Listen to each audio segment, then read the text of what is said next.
This is their release. This is what the wand looks like. It has tiny little nubs, I guess you could call it. What I'll do is just swipe it here along the base of the lashes, actually along the entire length of the lashes, because we did coat from root to tip when we did the first step using the glue. And I'm just swiping and kind of pulling down gently. This one already came off super easy because it was hanging on by a little bit only. Oh, here comes another one.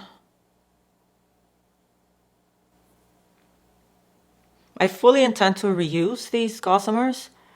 I've seen that people soak them, here we go.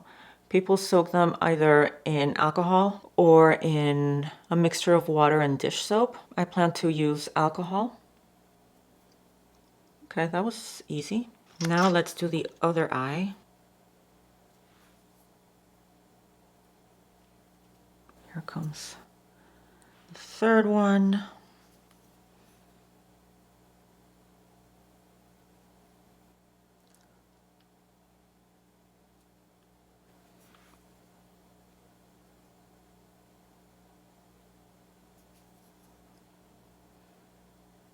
I don't know if I'll be able to salvage this one because the spine looks a little bit warped.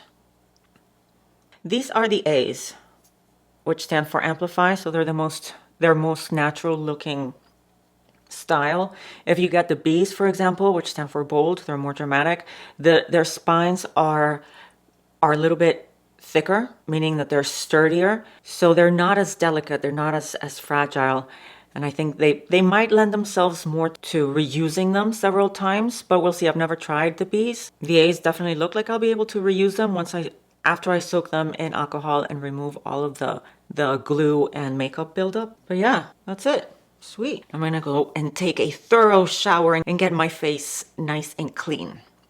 And that's it for this video. Thank you so much for watching, and I'll see you in the next one. Bye.